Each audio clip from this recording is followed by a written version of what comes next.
Welcome to Chitra சமையல்.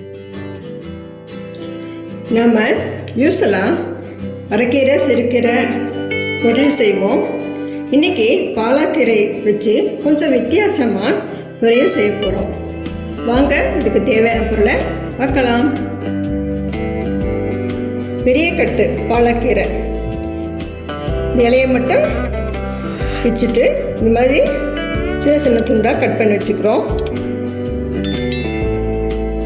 தாளிக்க தேவையான பொருளை பார்க்கலாம். இப்போ கடுகு 2 ஸ்பூன், தேங்காய் எண்ணெய் எடுத்துக்கிறோம். அது 3 ஸ்பூன், பூண்டு உரித்து வச்சுருக்கோம் ஒரு 5 பல், 2 பச்சை மிளகாய், துவரம் பருப்பு ஒரு 50 கிராம் வேக வச்சு எடுத்துருக்குறோம். இதில் பாசிப்பருப்பும் போட்டோம் நம்ம இதை செய்யலாம். இது துவரம் பருப்பு போட்டால் கொஞ்சம் வித்தியாசமாக டேஸ்ட் கொடுக்கும். சின்ன வெங்காயம் ஒரு 20 முழுசாக உரிச்சு வச்சுருக்குறோம். தேங்காய் துருவல் ஒரு கைப்பிடி அளவு. வாங்க இப்போ நம்ம செய்ய ஆரம்பிக்கலாம். ஃபஸ்ட்டு பூண்டு, பச்சை மிளகாய், வெங்காயம் இதெல்லாம் கொரகொரப்பாக மிக்சியில் போட்டு அடித்து எடுத்துக்கலாம். பாருங்கள், இதே மாதிரி கொரகொரப்பாக மிக்சியில் போட்டு அடித்து எடுத்துக்கணும். நான் ஒரு பவுலில் நான் மாற்றிக்கிட்டேன். இப்போ நம்ம பாலாக்கீரை செய்ய ஆரம்பிக்கலாம். இப்போ பாலாக்கீரை பொரியல் செய்ய ஆரம்பிக்கலாம். தேங்காய் எண்ணெய் எடுத்துருக்கோங்க, அது ஃபஸ்ட்டு ஊற்றிக்கலாம். வடை சட்டியில்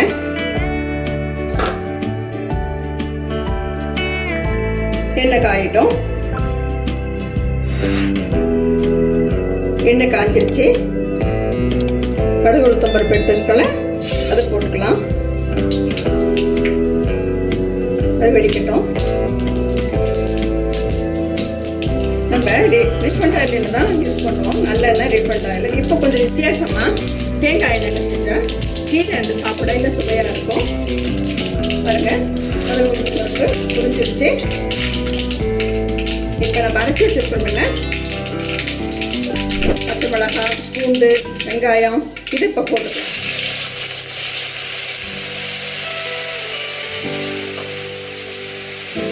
அடுப்பை சிம்மில் வச்சுக்கலாம்.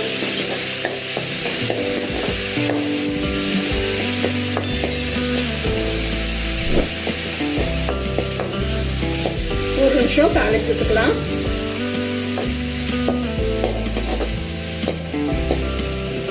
கீரை எனக்கு ரொம்ப பிடிக்கும். இது தயிர் சாதத்தோட சேர்த்து சாப்பிட்டா இன்னும் டேஸ்ட்டாக இருக்கும்.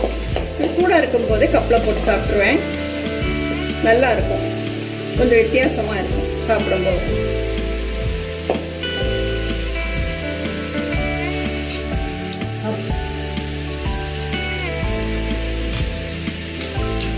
பாலாக்கீரை போட்டுக்கலாம்.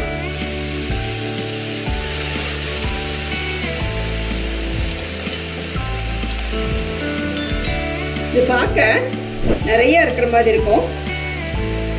கொஞ்சம் வேகும் போது அவ்வளோதான் கம்மியாயிடும். அடுப்பை கையில் வச்சுக்கிட்டு வதக்கலாம். பாருங்க, கலரே இப்போ ரொம்ப நல்லா இருக்கு. பச்சை பசேன்னு இருக்கு பார்க்கும் போதே.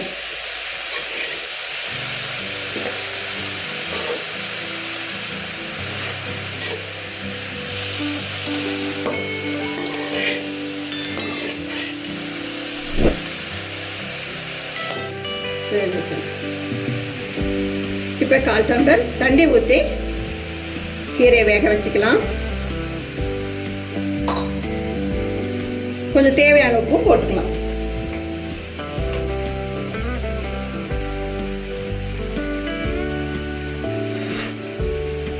ஒரு ஸ்பூன் போட்டிருக்கேன். அப்புறம் டேஸ்ட்டு பார்த்துட்டு உப்பு போட்டுக்கலாம்.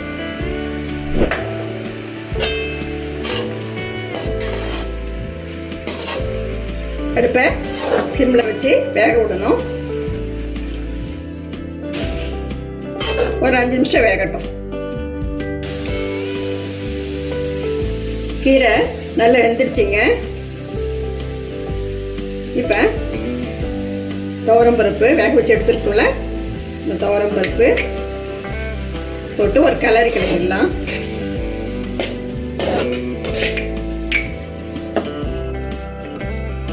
துவரம் பருப்பு இந்த மாதிரி தான் வேக வச்சு எடுத்துக்கணும்.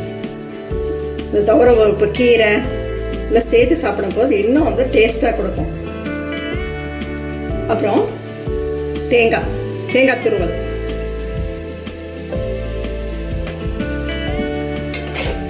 அதையும் போட்டு கலரிடலாம்.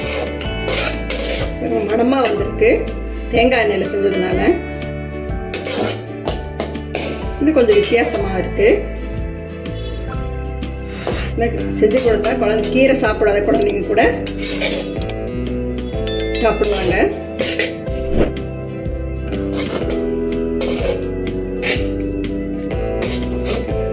பாருங்க, சூப்பராக வந்திருக்கு. கீரை தேங்காய் துருவல் துவரம்பருப்பு எல்லாம் கலந்து இப்போ சூப்பராக வந்திருக்கு. இதை நம்ம ஒரு தட்டில் பரிமாறிக்கலாம். கேஸ் ஆஃப் பண்ணிடலாம். பாலாக்கீரை ஒரு தட்டில் பரிமாறிட்டோம். இப்போ டேஸ்ட் பண்ணி பார்க்கலாம். உப்பு காரம் எல்லாம் சரியாக வந்திருக்கு.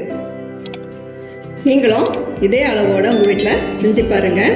இந்த கீரையை நம்ம சைட் டிஷ்ஷாகவும் வச்சு சாப்பிட்லாம், சாதத்தில் போட்டும் பிசைஞ்சு சாப்பிட்லாம். கேன்சர் பேஷண்ட்டுங்க இதை ரெகுலராக எடுத்துக்கிட்டால் அவங்க உடம்பு ஆரோக்கியத்தை கொடுக்கும். இதில் பிரியாணியும் செஞ்சு சாப்பிட்லாம், காளான் பன்னீர் இந்த கீரையும் கடையலாம், அந்த மாதிரி செஞ்சு சாப்பிட்லாம். இந்த வீடியோ உங்களுக்கு பிடிச்சிருந்தா சித்ரா சமையலுக்கு லைக் பண்ணுங்கள், கமெண்ட்ஸ் பண்ணுங்கள், சப்ஸ்கிரைப் பண்ணுங்கள். உணவே மருந்து. மிக்க நன்றி.